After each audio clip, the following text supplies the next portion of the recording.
Olá, bem-vindos a mais uma viagem na história. E a nossa viagem hoje é pelo cinema de guerra alemão.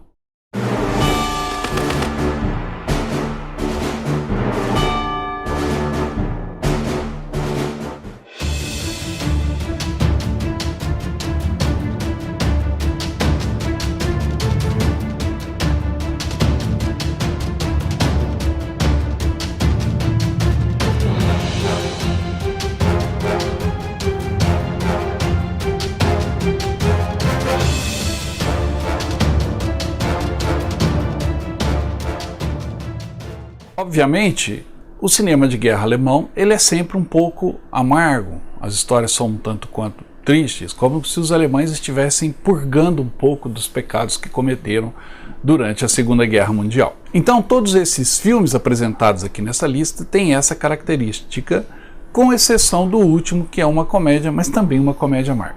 Mas vamos lá, o primeiro filme da lista é um filme de 1959, chamado A Ponte, que fala da história amarga de jovens alemães convocados no final da guerra e que têm que enfrentar o seu destino muito precoce.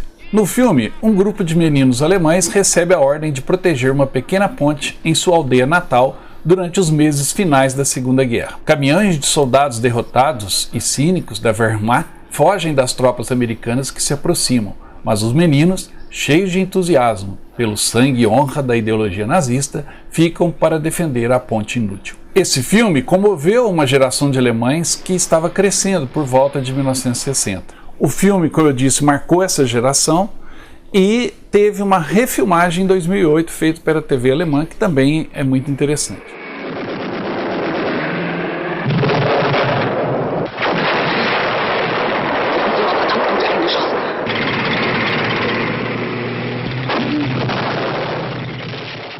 O segundo filme da lista é de 1981 e é o filme de guerra alemão com maior bilheteria da história.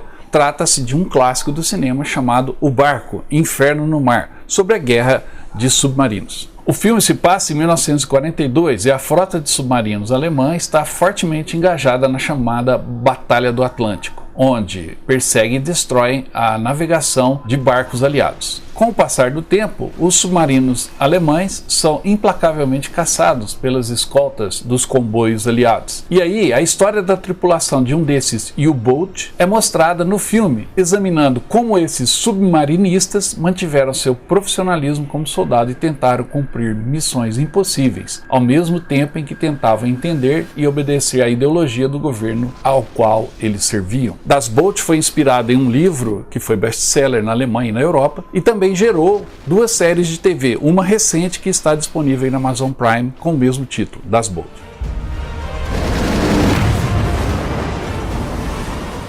O terceiro filme dessa lista aborda a Batalha de Stalingrado, a maior derrota alemã na Segunda Guerra Mundial. É um filme muito duro, bem visceral e que mostra o amargor dessa derrota. Para aqueles que não conhecem, a Batalha de Stalingrado foi a pior batalha da Segunda Guerra Mundial. Mais de 1 milhão de pessoas morreram durante essa batalha. O filme gira em torno de 4 soldados alemães lutando em Stalingrado. Eles foram transferidos para lá na tentativa de tomada da cidade. O filme acompanha esses homens de agosto de 1942 até o início de 1943. E durante esse período, eles aprendem sobre os horrores da guerra e tentam encontrar uma saída para a batalha. A Batalha de Stalingrado já foi também abordada pelos russos em um outro filme com o mesmo nome, não confundam. Mas essa é a visão alemã e nos anos 90 esse filme fez bastante sucesso.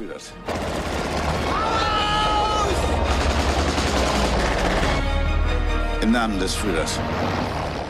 O próximo filme da nossa lista de filmes de guerra alemães mostra o desfecho para esses soldados que foram capturados na luta na Rússia.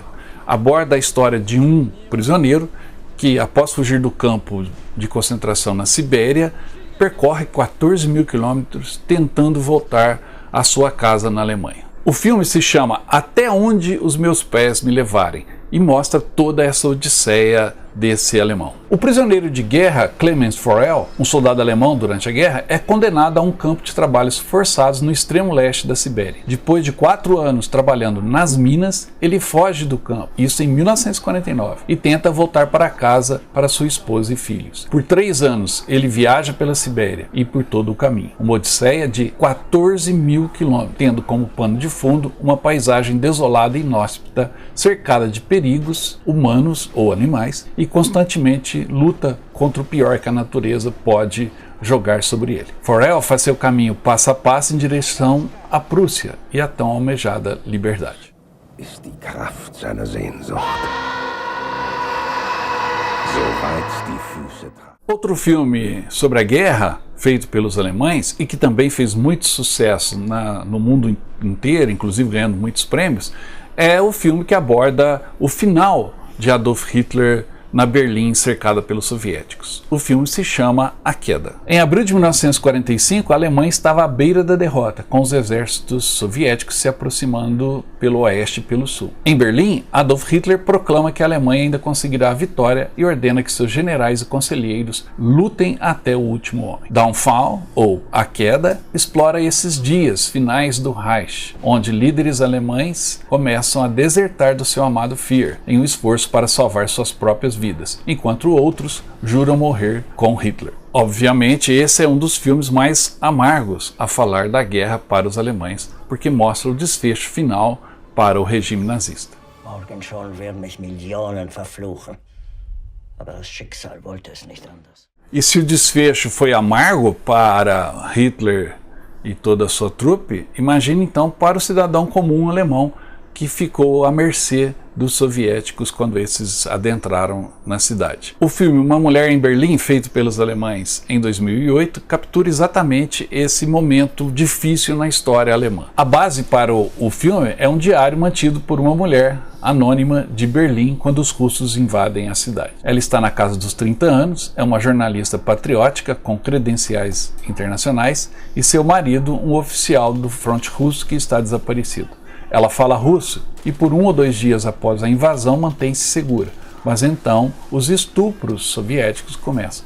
Ela decide controlar seu destino e convida a atenção de um major russo, Andrei Yibkin. Ele se torna seu protetor e passa a sofrer pressões de seus próprios companheiros, soldados e oficiais. Os dramas então se desenrolam no bloco de apartamentos onde ela mora. Acusada pelos vizinhos de ser uma traidora amoral, ela pergunta: como vamos continuar vivendo? E essa deve ter sido a grande pergunta para quem ficou em Berlim no final da guerra. Realmente um filme que captura um pouco esse momento.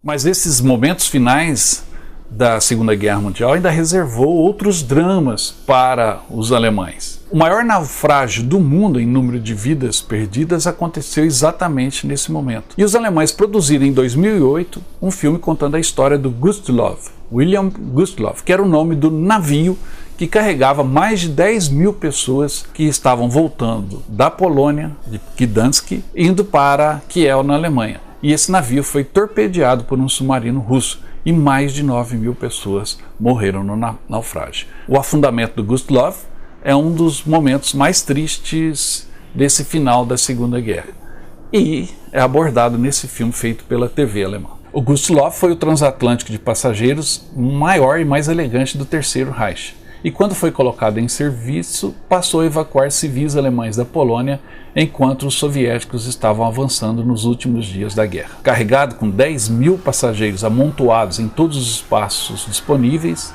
o navio partiu de Gdansk, navegando para o porto alemão de Kiel. Durante a noite, ele foi torpedeado por um submarino russo e afundou em 45 minutos, levando mais de 9 mil pessoas com ele. Continua a ser, até hoje, a pior perda de vidas por um naufrágio na história marítima. Obviamente, o filme é cercado de polêmica, como essa história também, mas é um registro cinematográfico de uma grande tragédia marítima.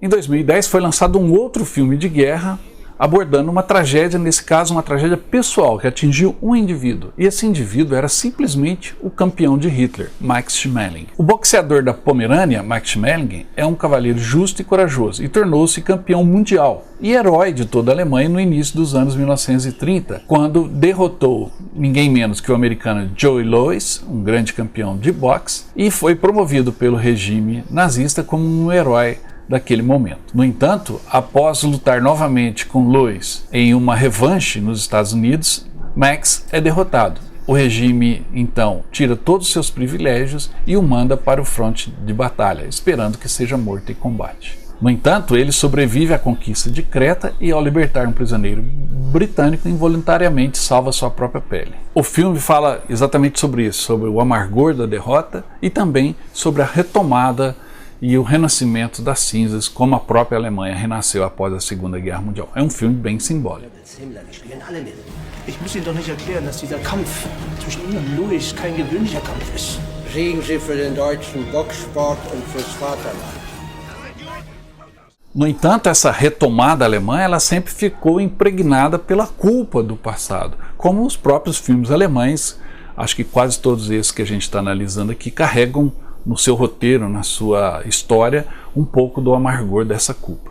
O filme Labirinto de Mentiras tenta capturar um pouco disso e colocar nas telas, ou seja, como que a nova geração de alemães enfrentou o pesado fardo nazista. O ano é 1958. A guerra acabou há 13 anos e a República Federal da Alemanha está se recuperando e também até crescendo economicamente. Mas onde estão os nazistas? Quem já ouviu falar dos campos de extermínio? Parece que tudo vai para debaixo do tapete. Pelo menos até um dia, quando o jornalista Thomas Kinelka descobre a história de um artista judeu-alemão, professor da sua cidade, e seu encontro com um guarda do campo de concentração de Auschwitz. Ao reconhecê-lo, a história começa a ganhar corpo e crescer dentro da própria Alemanha. Ninguém sabe ainda, mas este é o amanhecer de uma nova era, mesmo que o caminho para a consciência seja longo e rochoso. O filme nos dá uma visão de como os alemães viveram em negação durante anos após a guerra e como alguns dos nazistas que cometeram crimes de guerra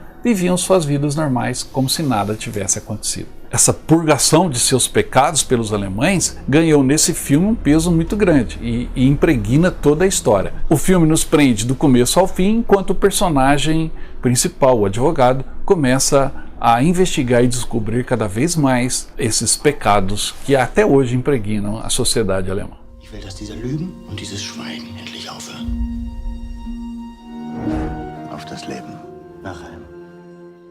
Se mesmo mais de 13 anos após a Segunda Guerra Mundial foi difícil para os alemães lidarem com esses pecados, imagine para os alemães que eram contra o regime de Hitler viverem em Berlim durante a Segunda Guerra Mundial. Esse é o ponto de partida para o grande filme chamado Sozinhos em Berlim. Em 1940, o soldado alemão Hans Quangel é morto em combate durante a campanha francesa. Seus pais, Otto e Anna, estão arrasados com a perda e seu luto não é amenizado pela alegre histeria com a vitória da Alemanha. Decidindo que Hitler e seu regime são responsáveis por essa tragédia e muitas outras, Otto não pode mais ficar parado. Começa então a criar cartões manuscritos denunciando os abusos e as mentiras do regime nazista, que ele secretamente espalha por Berlim em prédios, enquanto a sua esposa insiste em ajudá-lo. À medida que esses cartões subversivos se acumulam ao longo dos anos, um detetive da polícia alemã é encarregado de rastrear esse panfletário resistente, enquanto é pressionado por seu superior das SS, cada vez mais impaciente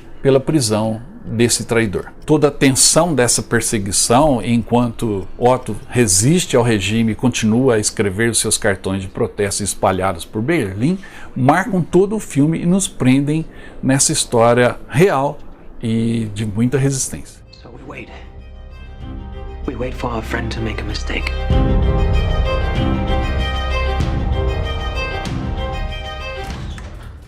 O outro filme que mostra Berlim durante a guerra e de como pessoas ainda resistiam ao regime dentro da cidade é o filme de 2017, Os Invisíveis, um docudrama, ou seja, parte encenada e parte depoimentos reais, que conta a história de judeus que sobreviveram toda a guerra escondidos dentro de Berlim. Os Invisíveis conta a história de jovens judeus que, com grande engenhosidade e força emocional e grande risco para si mesmos, conseguiram escapar das autoridades nazistas entre 1943 e 1945. O filme combina com sucesso entrevistas ao vivo e ação e interpretação de atores, de tal forma que tudo se encaixa perfeitamente. Tecnicamente é bem produzido e a história absorvente. Nur wenige Menschen, die schweigen können, wenn man ihnen den Finger zwischen einen Türspalt klemmt und die Tür zuschlägt.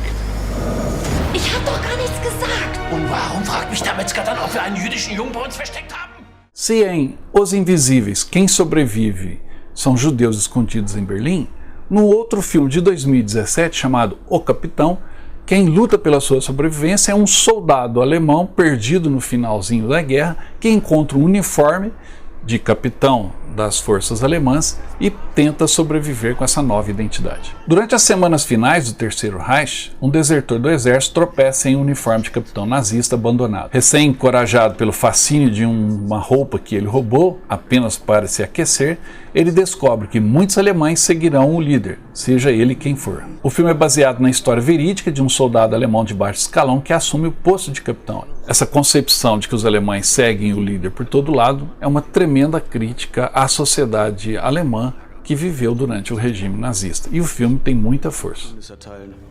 Endlich passiert was. Alles aufstellen! 3 Gruppen zu 30?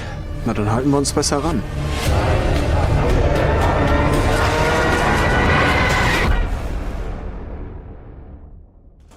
E se os alemães seguem o líder de todo jeito, pelo menos seguiram durante a Segunda Guerra Mundial, um outro filme recente e o último aqui da nossa lista mostra exatamente esse ponto. O que aconteceria se a Alemanha tivesse um Hitler novamente hoje? Eles seguiriam o líder? Essa é a história de Olha Quem Está de Volta. Nesse filme, o ator Oliver Masucci interpreta como se ele realmente fosse Hitler e nunca tivesse morrido ou tivesse renascido. Quando o filme começa, ele é inexplicavelmente transportado da Alemanha de 1945 para os dias atuais.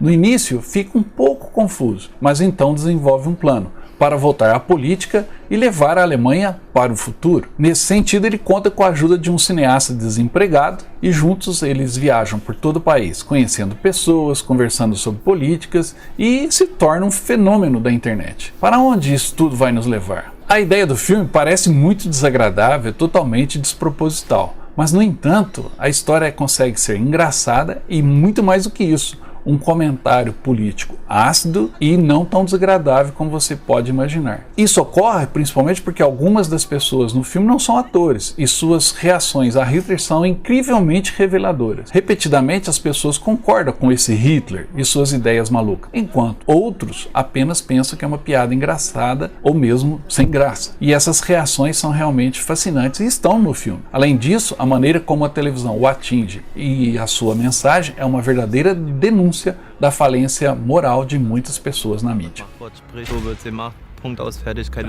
Da haben Sie vollkommen recht und das ist genau meine Art von Demokratie. Não se engane, o filme tem uma crítica ácida e feroz e eu acho que merece ser assistido. E eu acho que assisti-lo nos dá uma visão de como está o mundo hoje. E o mais interessante ainda é que teve uma versão italiana chamada Sono Tornato, que mostra a volta de Mussolini na Itália. Aí as coisas ficam ainda mais engraçadas. Mas nós vamos falar desse Sono Tornato em breve nos filmes italianos de guerra. Tá bom, pessoal?